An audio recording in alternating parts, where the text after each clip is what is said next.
অবৈধভাবে সম্পত্তি দখল ও জোর জবরদস্তি করে বাস্তুভিটা মাটি থেকে উচ্ছেদের ঘটনায় বিলোনিয়া আদালতে দ্বারস্থ এক দম্পতি।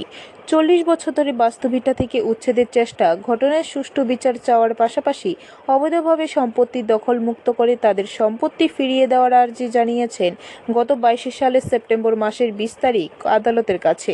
সেই মামলা বিচারাধীন অবস্থা থাকাকালীন বুলডোজার চালিয়ে মাটি কেটে নেওয়ার চেষ্টা বাধা দিলে মেরে ফেলার হুমকি, ঘটনা নিত্য নৈমিত্তিকভাবে চলছে দম্পতির উপর।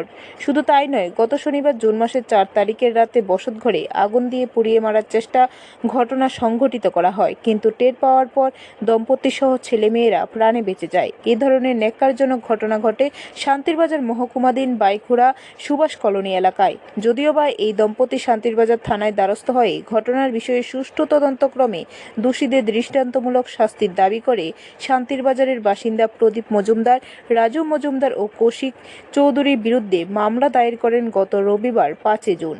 মামলা করার পাশাপাশি বিলোনিয়া আদালতে দ্বারস্থ হয় বাইখুড়া সুভাষ কলোনি এলাকার দম্পতি পাপিয়া দাস সরকার ও শ্যামল সরকার। জানা যায়, শ্যামল সরকার 40 বছর যাবৎ বাইখুড়া তহসিলের লাউগাঁও মৌজায় মধ্যে 1834 নং খতিয়ানের হালে 111 নং দাগে 0.20 টিলা ভূমিতে বাড়িঘর নির্মাণ করে বসবাস করে আছে। কিন্তু প্রদীপ মজুমদার শ্যামল সরকারের জায়গা নিজের নামে ভূমি বন্দোবস্ত করেনি বলে অভিযোগ। কিভাবে শ্যামল সরকারের জায়গা প্রদীপ মজুমদারের নামে হয়ে যায় তা নিয়ে বিলোনিয়া ভূমি বন্দোবস্ত কর্তৃপক্ষদের বিরুদ্ধে প্রশ্নচিহ্ন দেখা দিয়েছে। কোনো তদন্ত ছাড়া বিলোনিয়া ভূমি বন্দোবস্ত কর্তৃপক্ষরা একজনের জায়গা অন্যজনের নামে বন্দোবস্ত করে দিয়েছে তা নিয়ে গুঞ্জন শুরু হয়েছে। এখন দেখার বিষয়, শ্যামল সরকার সঠিক বিচার পায় কিনা, নাকি শ্যামল সরকার ও পাপিয়া দাস সরকারের দম্পতিরা বিভিন্ন প্রশাসনের দরজায় কড়া নাড়তে নাড়তে হতাশ হয়ে উঠবে, সেটাই লাখ টাকার প্রশ্ন হয়ে দাঁড়িয়েছে। এখানে প্রায় আমার বাবা 40 বছর বসবাসকারী। প্রথম আমরাই বাড়িঘর আসিল, অন্য কেউ আসিল না।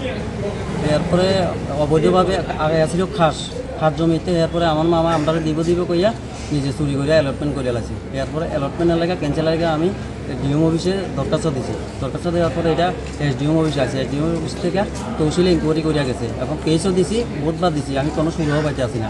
আমি কেস দিছি, শান্তিবাজার দিছি এবং বিলোনিয়া দিছি। দেওয়ার পরে দেখা গেছে তারা এটা কেমনে করে উদ্ধার করে এলায়, কেমনে করে আমি নিজেও করতে পারি না। কিন্তু এখন আমার হামক দমক দিয়ে আমার বাড়ির মধ্যে ডগার আন্না মাটি টাটি কাটটা যা অবস্থা আমার দূরে মারতে লাগছিল। ব্যুরো রিপোর্ট, খবর ত্রিপুরা।